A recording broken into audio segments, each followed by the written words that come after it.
கிறிஸ்துவுக்குள் பிரியமானவர்களே, ஆண்டவராகிய இயேசுவின் நாமத்தில் என் அன்பின் வாழ்த்துக்கள். லூக்கா 7ஆம் அதிகாரம் 12ஆம் வசனத்திலிருந்து 15ஆம் வசனம் வரைக்கும் வாசித்து பாருங்கள். அவர் ஊரின் வாசலுக்கு சமீபித்த போது மரித்து போன ஒருவனை அடக்கம் பண்ணும்படி கொண்டு வந்தார்கள். அவன் தன் தாய்க்கு ஒரே மகனாய் இருந்தான். கர்த்தர் அவனை பார்த்து அவள் மேல் மனதுருகி அழாதே என்று சொல்லி கிட்ட வந்து பாடையை தொட்டார். அதை சுமந்தவர்கள் நின்றார்கள். அப்போது அவர், வாலிபனே, எழுந்திரு என்று உனக்கு சொல்லுகிறேன் என்றார். மரித்தவன் எழுந்து உட்கார்ந்து பேசத் தொடங்கினான். அவள் தாயினிடத்தில் ஒப்புவித்தான். அவனை அவன் தாயினிடத்தில் ஒப்புவித்தார் என்று சொல்லி வேதத்தில் வாசிக்கிறோம். பாருங்க, வாழ்க்கையின் முடிவுக்கு போன ஒரு மனுஷனை வாழ்க்கையின் துவக்கத்தை கர்த்தர் உருவாக்கி அவனுடைய வாழ்க்கையை தொடங்கி வைத்தார் நம்முடைய தேவனாகிய கர்த்தர். வாழ்க்கையின் கடைசி இடம் எது தெரியுமா? கல்லறை. வாழ்க்கையினுடைய கடைசி இடம் கல்லறை. வாழ்க்கையின் கடைசிக்கு போனவனை வாழ்க்கையின் துவக்கத்துக்கு கொண்டு வந்தார் நம்முடைய தேவன். பாருங்கள், இந்த வாலிபன், மரித்து போன வாலிபன் வாழ்க்கையின் கடைசி சுடுகாட்டுக்கு போகிறான். சுடுகாட்டில் போய் அவனை மண்ணுக்கு மண்ணாக புதைத்து விட போகிறார்கள். மரித்து போன அவனை மண்ணுக்கு மண்ணாக புதைத்து விட போகிறார்கள். இனி அவனை யாரும் திரும்பி பார்க்க முடியாது. மண்ணோடு மண்ணாக அவனை புதைத்து விடுகிற ஒரு சூழ்நிலைக்கு நேராக தள்ளப்பட்ட அவனை, அல்லேலூயா, வாழ்க்கையின் கடைசி கல்லறைக்கு போய் கொண்டிருக்கிறான். இயேசு எங்கே போகிறார்? இயேசு எங்கே போய், வாலிபனே, இந்த வயதிலே நீ வாழ வேண்டிய வயது, இந்த வயதிலே நீ வாழ வேண்டிய வயதிலே நீ கல்லறைக்கு போய்விடக் கூடாது. நீ மரித்து மண்ணுக்கு மண்ணாய் போய்விடக் கூடாது. இந்த மண்ணுக்கு நீ மகி போய்விடக் கூடாது. இதோ உனக்கு வாழ்க்கையின் ஒரு துவக்கத்தை நான் உருவாக்கி கொடுக்கிறேன். வாழ்க்கையின் ஒரு துவக்கத்தை நான் உனக்கு தருகிறேன் என்று சொல்லி அவனை கர்த்தர் எழும்ப பண்ணினார். உயிரோடு எழும்ப பண்ணி தன் தாயினிடத்திற்கு கொடுத்தார் என்று சொல்லி வேதத்தில் வாசிக்கிறோம். தேவ பிள்ளைகளே, இந்த சம்பவத்திலிருந்து நமக்கு என்ன புரிகிறது?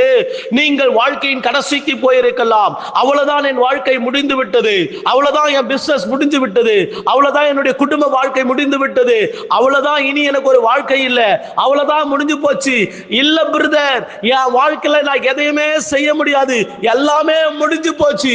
முடிஞ்ச பிறகு என் வாழ்க்கையில நீங்க வரீங்களேன்னு சொல்லி நீங்க கேட்கலாம். தேவ பிள்ளைகளே, முடிந்து போன உன் வாழ்க்கையை கர்த்தர் மீண்டுமாய் துளிர்விடப்படும்படி தேவன் செய்ய வல்லமை. முடிந்து போன உங்களுடைய வாழ்க்கையிலே மீண்டுமாய் உங்களுடைய வாழ்க்கையை கர்த்தர் மாற்றி அமைக்க வல்லமையுள்ளவராக இருக்கிறார். என்னாகமத்தின் புஸ்தகம் 17ஆம் அதிகாரத்தை வாசித்து பாருங்கள். அங்கே ஆரோனுடைய கோல் தேவனுடைய உடன்படிக்கை பெட்டிக்கு முன்பாக கொண்டு போகிறார்கள். 12 கோல்களை தேவனுடைய உடன்படிக்கை பெட்டிக்கு முன்பாக 12 கோல்கள் வைக்கப்பட்டிருக்கிறது. ஆனாலும் ஆரோனுடைய கோல் துளிர்த்திருந்தது. 11 கோல் துளிர்க்கவில்லை. ஆரோனுடைய கோல் துளிர்த்திருந்தது. துளிர்த்தது மாத்திரமல்ல, பூ பூத்து வாதுமை பழங்களை அது காய்த்து, ஆமேன், ஸ்தோத்திரம், காய்த்து, ஆமேன், காய்க்கிறதாக இருந்தது என்று சொல்லி விதத்தில் பார்க்கிறோம். தேவ பிள்ளைகளே, 12 கோத்திரத்துக்கு முன்பாக ஆரோனுடைய தலையை கர்த்தர் உயர்த்தினார். லேவி கோத்திரத்தில் பிறந்த ஆரோனுடைய தலையை கர்த்தர் உயர்த்தினார். காரணம் என்ன தெரியுமா? ஆரோன் தேவனுடைய சமூகத்திலே ஊழியம் செய்கிறவன். ஆரோன் தேவனுடைய சமூகத்தில் நிற்கக்கூடிய ஒரு ஆசாரியன். தேவனுடைய சமூகத்தில் நிற்கக்கூடிய ஆசாரியன் ஆகிய ஆரோனுடைய கோலை கர்த்தர் துளிர்விட பண்ணினார். இந்த 12 கோத்திரத்தில் ஒரே ஒரு மனுஷனுடைய கோல் துளிர்க்கப்பட்டது. இதோ உங்களை சுற்றிலும் இருக்கிற எல்லா மனிதர்களுக்கு முன்பாக உங்களை வாழ்ந்திருக்கும்படி தேவன் செய்வார். உங்கள் கோலை துளிர்விடும்படி தேவன் செய்வார். எங்க சாதாரண கோல் துளிர்விடுமா? யோசித்து பாருங்க. ஒரு வேர் இல்ல, எதுவுமே இல்ல, சாதாரண ஒரு குச்சி, சாதாரண ஒரு கோல், ஒரு ஸ்டிக் எப்படி துளிர்விட முடியும்? தேவ பிரசனத்தில் இருக்கிறவர்களை கர்த்தர் துளிர்விட பண்ண வல்லமையுள்ளவராக இருக்கிறார். தேவ சமூகத்தில் கதறி கொண்டிருக்கிறவர்களை கர்த்தர் துளிர்விட பண்ண வல்லமையுள்ளவராக இருக்கிறார். தேவனையே நம்பி, தேவனையே சார்ந்து, ஐயோ, என் தேவனுடைய வார்த்தைகளையே நம்பி கொண்டிருக்கிற கர்த்தருடைய பிள்ளைகளுடைய கோலை கர்த்தர் துளிர்விட பண்ணுவார். உன் வாழ்க்கையை கர்த்தர் துளிர்விட பண்ணுவார். வேதம் சொல்லுகிறது, உன் சுகவாழ்வு சீக்கிரத்தில் துளிர்க்கும் என்பதாக. பட்டு போன உங்கள் வாழ்க்கையை துளிர்விட பண்ண என் தேவனால் கூடும். வேத புத்தகத்தில் வாசித்து பாருங்கள். வேத புத்தகத்தை வாசித்து பாருங்கள். அல்லேலூயா. ரோமருக்கு எழுதின நிருபம் 4ஆம் அதிகாரம் 19ஆம் வசனம் சொல்லுது, அவன் விசுவாசத்தினாலே பலவீனமாக இருக்கவில்லை. அவன் ஏறக்குறைய 100 வயது வயதுள்ளவனாய் இருக்கும்போது தன் சரீரம் செத்து போனதையும் சாராளுடைய கர்ப்பம் செத்து போனதையும் எண்ணாதிருந்தான். தேவன் வாக்குத்தத்தம் பண்ணினதை நிறைவேற்ற வல்லவராய் இருக்கிறார் என்று முழு நிச்சயமாய் நம்பி தேவனை மகிமைப்படுத்தி விசுவாசத்தில் வல்லவனானார் என்று சொல்லி ஆபிரகாமை குறித்து வாசிக்கிறோம். ஆபிரகாமுடைய சரீரம் செத்து போயிருந்ததாம். ரோமர் 4:19 அதுதான் சொல்லுகிறது. அவன் விசுவாசத்தினாலே பலவீனமாய் இருக்கவில்லை. அவன் ஏறக்குறைய 100 வயது உள்ளவனாய் இருக்கும் போது தன் சரீரம் செத்து போனது, சாராளுடைய கர்ப்பம் செத்து போனது. உனக்கு ஒரு பிள்ளை பிறக்குமா? செத்து போன கர்ப்பத்துல பிள்ளை பிறக்குமா? செத்து போன சரீரத்துல ஆமென் பலனை கொண்டு பிள்ளை பிறக்க முடியுமா? ஆபிரகாமுடைய சரீரமும் செத்து போனது, சாராளுடைய கர்ப்பமும் செத்து போனது. ஆனால் செத்து போன இந்த கர்ப்பத்துக்குள்ளே ஜீவனை அனுப்பி, செத்து போன சரீரத்துக்குள்ளே ஜீவனை அனுப்பி கர்த்தர்களை பலப்படுத்தி அவர்களுக்கு அழகான ஈசாக்கு என்ற வாக்குத்தத்தம் பண்ணப்பட்ட ஈசாக்கை தேவன் கொடுத்தார். ஈசாக்கை தேவன் கொடுத்தார். வாக்குத்தத்தங்கள் நிறைவேறினது.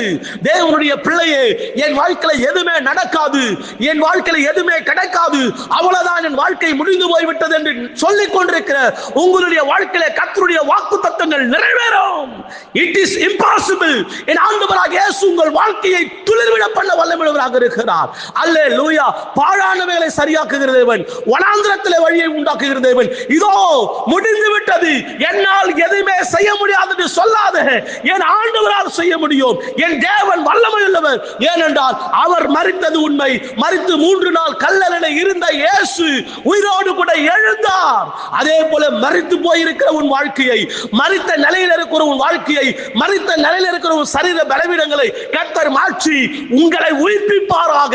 உயிரோடு கூட எழுந்த இயேசு உங்களோடு இருக்கிறபடினால் உங்களுடைய வாழ்க்கையை கட்டுவாராக. இயேசுவின் நாமத்தினால நீங்கள் கட்டப்படுவீர்கள். இயேசுவின் நாமத்தினால தேவனால் கூடாதது ஒன்றுமில்லை. தேவ பிள்ளைகளே, அல்லேலூயா.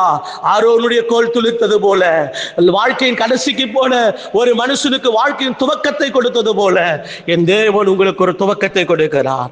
என் மகனே, முடியவில்லை, என் நிலைமை ரொம்ப மோசமா இருக்கு பாஸ்டர், என் நிலைமை ரொம்ப மோசமா இருக்கு பாஸ்டர். இந்த மோசமான நிலையெல்லாம் ஆண்டவர் மாத்துவாரு. இந்த மோசமான சூழ்நிலை எல்லாம் கர்த்தர் மாத்துவாரு.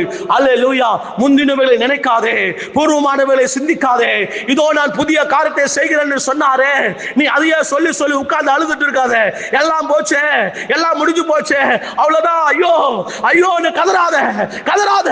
இதோ புதிய துவக்கத்தை உண்டாக்குற கர்த்தர், புதிய காரியத்தை செய்கிற கர்த்தர், புதிய நன்மைகளை உருவாக்குகிற கர்த்தர் உங்களோடு கூட இருக்கிறார். என் தேவன் உருவாக்குகிறவர்.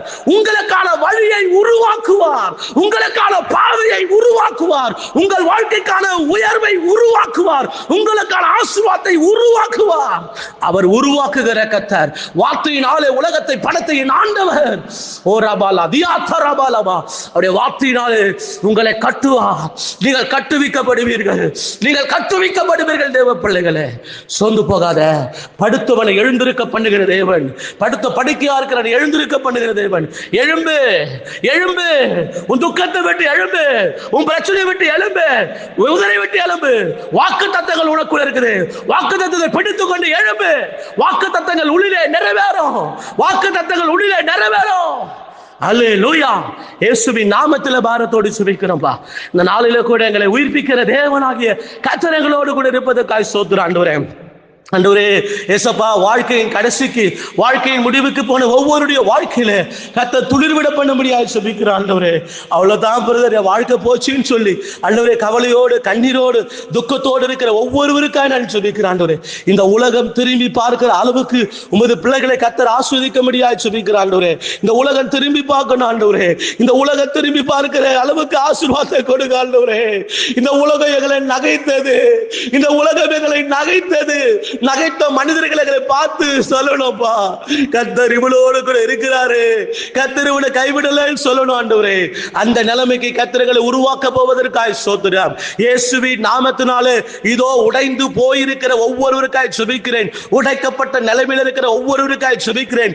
மரித்து போன நிலைமையில் இருக்கிற ஒவ்வொருவருக்காய் சுபிக்கிறேன். ஒவ்வொருவரையும் கர்த்தர் துளிர்விட பண்ணுவீராக, எழும்ப பண்ணுவீராக, சிறந்திருக்கும்படி செய்வீராக, நல்ல நிலைமைகளுக்கு கொண்டு வருவீராக. கர்த்தர் உமது பிள்ளைகளை ஆண்டவரே உலகம் திரும்பி பார்க்கிற அளவுக்கு ஆசீர்வாதத்தை தருவீராக.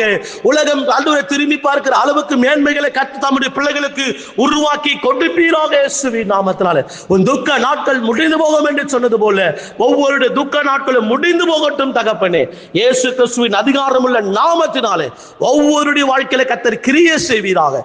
தேவன் நன்மையானவர்களை செய்ய போவதற்காக ஸ்தோத்திரம். எல்லாவற்றையும் செய்து முடிக்க போவதற்காக ஸ்தோத்திரம். இயேசுவின் நாமத்தில் ஜெபிக்கிறோம் பிதாவே, ஆமென்.